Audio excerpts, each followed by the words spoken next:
چلیے عزیز طلباء طالبات، آج ہم علم فقہ یعنی مسائل کی مشہور و معروف کتاب جس کا نام سنی بہشتی زیور ہے اس کتاب کی ابتدا کرتے ہیں۔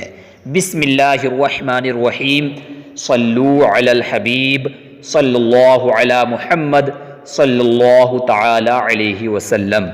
اللہم رب یسر ولا تعسر وتمم بالخیر، رب اشرح لی صدری ویسر لی امری واحلل عقدۃ من لسانی۔ عزیز طلباء طالبات، یہ کتاب علم فقہ میں ہے یعنی مسائل کی کتاب ہے۔ اب میں آپ کے سامنے وہ بحث نہ کر کے علم فقہ کو فقہ کیوں کہتے ہیں، اس کی تعریف، موضوع، غرض و غایت کیا ہے، میں اپنے انداز اپنے طریقے سے آپ کو سمجھا دیتا ہوں کہ اس کتاب کو ہم کیوں پڑھ رہے ہیں، اس کتاب کے پڑھنے کا ہم کو کیا فائدہ ہے، اس سے ہمیں پڑھ کر کے کیا فائدہ پہنچے گا۔ ٹھیک ہے، چلیے پہلے میں آپ کو بتاؤں کہ اس کتاب کو کس نے لکھا، یعنی اس کتاب کے مصنف کا نام کیا ہے، اس کے رائٹر کا نام کیا ہے۔ تو دیکھیے اس کتاب کو جنہوں نے لکھا ان کا نام حضرت علامہ خلیل قادری برکاتی علیہ الرحمہ مدظ اللہ العالی ہے۔ اگلا سوال یہ ہے کہ اب ہم یہ جو کتاب پڑھ رہے ہیں تو اس کتاب کو ہم کو کیا پڑھ کر کے کیا فائدہ ہوگا۔ تو دیکھیے مصطفیٰ صلی اللہ علیہ وسلم نے جو ارشاد فرمایا کہ علم دین کا سیکھنا مرد عورت پر فرض ہے، تو کتنا دین سیکھنا فرض ہے؟ اتنا تاکہ وہ اپنی زندگی میں حلال حرام، جائز و ناجائز اور جو مسائل درپیش ہوتے ہیں وہ ان تمام کو اچھے طریقے سے جان لے، تاکہ ان تمام مسائل کی روشنی میں وہ اپنی زندگی کو اچھے طریقے سے گزار سکے۔ اتنا سیکھنا انسان مرد عورت کے اوپر فرض ہوتا ہے۔ تو اب ہم اس کتاب کو پڑھ کر کے انشاءاللہ عز و جل انہی مسائل کو سیکھیں گے جو مسائل ہماری زندگی میں درپیش ہوتے ہیں، جن مسائل کی ہم کو ضرورت پڑتی ہے، تاکہ ہم اسی حدیث مبارکہ اور مصطفیٰ صلی اللہ علیہ وسلم کے فرمان پر عمل کرنے والے ہو جائیں۔ چلیے اب اگلی بات ہے کہ اس کتاب کا نام ہے سنی بہشتی زیور۔ تو اس کتاب کا یہ نام کیوں رکھا، پہلے آپ اس پہ تھوڑی سی گفتگو سن لیں۔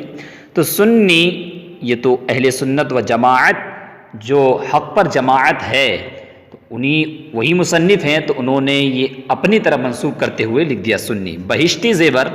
بہشت اس کا معنی تھا جنت، اور زیور وہ ہے جس سے کسی کو آراستہ، مزین اور سنوارا جاتا ہے، مطلب ہوا یعنی جنتی زیور، کیونکہ بہشت کا معنی جنت، زیور تو جنتی زیور۔ تو اب اس کتاب کا نام یہ کیوں رکھا، اس پہ میں آپ کو بتاؤں۔ دیکھیے زیور سے کیا ہوتا ہے، زیور سے ہوتا ہے آراستہ کیا جاتا ہے، اپنے کسی کو سجایا جاتا ہے، ٹھیک، مزین کیا جاتا ہے۔ جیسے مثال کے طور پر جب شادی ہوتی ہے تو دلہن کو دنیاوی زیور، سونا چاندی وغیرہ سے اس کو سجایا جاتا ہے، اس کو مزین کیا جاتا ہے، آراستہ کیا جاتا ہے۔ تو جب اس کو دنیاوی زیور سے جب سجا دیا جاتا ہے، آراستہ کر دیا جاتا ہے، تو سب اس کے دیکھنے کے مشتاق ہوتے ہیں، دنیا کے لوگ اس کو دیکھنے کے مشتاق ہوتے ہیں، اچھا لگتا ہے کہ نہیں لگتا۔ اسی طریقے سے جب دنیا کے زیور سے دنیا کے کسی مرد یا عورت کو جب سجا دیا جاتا ہے تو دنیا کے لوگ اس کو دیکھنے کے مشتاق ہوتے ہیں۔ اسی طریقے سے یہ علم جو ہے یہ جنتی زیور ہے۔ تو جب ہم جنت کے زیور سے اپنے آپ کو آراستہ، مزین اور سنوار لیں گے تو ہمارے دیکھنے کے جنت بھی مشتاق ہوگی، جنت کے حور و غلمان سب ہمارے دیکھنے کے مشتاق ہوں گے، ٹھیک۔ جب وہ دنیا کے زیور سے کوئی سج جاتا ہے، آراستہ کر لیتا ہے، تو سب سے اچھا لگتا ہے، الگ جدا ہو جاتا ہے بالکل۔ اسی طریقے سے جب ہم جنتی زیور سے اپنے آپ کو آراستہ کر لیں گے تو ہم بھی الگ ممتاز ہو جائیں گے، اور ہمارا ٹھکانہ بھی انشاءاللہ عز و جل جنت ہوگا، ٹھیک۔ یہ وجہ مناسبت ہوئی، اس کتاب کو نام رکھنے کی وجہ ہوئی۔ چلیے اب آپ دیکھیں، کچھ بغیر تمہید کے آپ ڈائریکٹ شروع کر دیتے ہیں۔ دیکھیے بسم اللہ الرحمن الرحیم، اس کا ترجمہ ہے اللہ کے نام سے شروع جو نہایت مہربان رحم والا۔ الحمد للہ الواحد الاحدی الصمدی، الحمد تمام تعریفیں، للہ اس اللہ کے لیے، الواحد جو واحد ہے، ایک ہے، تمام تعریفیں اس ایک اللہ کے لیے، الاحد جو تنہا ہے، یکتا ہے، منفرد ہے، الصمد جو بے نیاز ہے، یعنی اس کو کسی کی ضرورت نہیں ہے، بے نیاز ہے، وہ کسی کا محتاج نہیں ہے بلکہ سب اسی کے محتاج ہیں۔ لم یلد ولم یولد ولم یکن لہ کفوا احد، لم یلد نہ اس کی کوئی اولاد ہے، ولم یولد اور نہ وہ کسی سے پیدا ہوا، ولم یکن لہ کفوا احد اور نہ اس کے جوڑ کا کوئی ہے، ٹھیک، یعنی اس کے برابر، اس کے مثل، اس کی طرح کوئی بھی نہیں ہے، اس کا شریک کوئی نہیں ہے، وہ تنہا ہے، یکتا ہے، ٹھیک۔ والصلاۃ والسلام، اور اس کا صلاۃ کے کئی معنی آتے ہیں، لیکن جب اس کی نسبت اللہ تعالیٰ کی طرف ہو تو یہاں پر رحمت کاملہ مراد ہوتا ہے، ٹھیک۔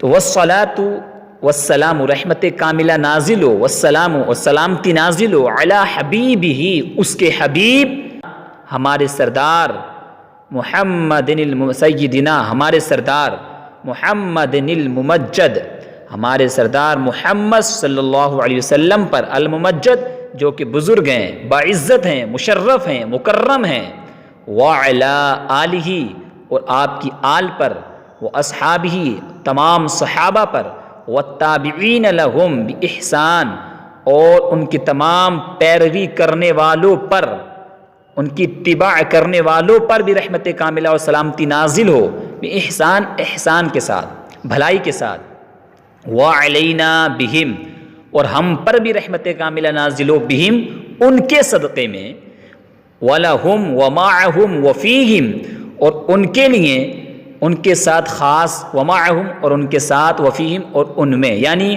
ان کے خاص ہونے کی وجہ سے، ومعہم اور ان کے ساتھ ہونے کی وجہ سے، وفیہم اور ان کے درمیان میں ہونے کی وجہ سے، ٹھیک۔ برحمتک یا حنان یا منان، برحمتک تیری رحمت، تیرے فضل و کرم سے، اے حنان، اے منان، اے احسان کرنے والے اور اے رحم کرنے والے۔ تو یہ مکمل خطبہ ہوا یہاں تک۔ اس کے بعد میں اس میں بھی بہت ساری تحقیقات ہیں جو ترجمہ کیا، لیکن آپ اسی طریقے سے یاد کریں کیونکہ ابھی آپ ابتدائی طلبہ طالبات ہیں۔ اب اس کے بعد میں یہاں سے طہارت کا بیان شروع ہوگا انشاءاللہ عز و جل۔ امید کرتا ہوں آپ اچھے سے سمجھ گئے ہوں گے۔ اگر کوئی بات سمجھ میں نہیں آئی، کوئی بات معلوم کرنا ہو، کوئی بات رہ گئی ہو، آپ کے ذہن میں کوئی سوال ہو، بلا جھجک آپ معلوم کر سکتے ہیں، رابطہ کر سکتے ہیں۔ کچھ بھی اگر آپ کو معلوم کرنا ہو تو آپ پوچھ سکتے ہیں۔ اور محنت، دیکھیے کتاب کسی بھی کام کے لیے محنت شرط ہوتی ہے، جب تک آپ محنت نہیں کریں گے تب تک آپ کامیاب نہیں ہوں گے۔ تو محنت جب بندہ کرتا ہے تو اللہ تعالیٰ اپنے بندوں کی محنت کو ضائع نہیں فرماتا ہے، بلکہ اس کا پھل اس بندے کو ضرور ملتا ہے۔ تو اس لیے محنت شرط ہے، اگر کامیابی چاہتے ہو تو محنت آپ کو کرنا ہوگی۔ چلیے، صلو علی الحبیب صلی اللہ علی محمد صلی اللہ تعالی علیہ وسلم۔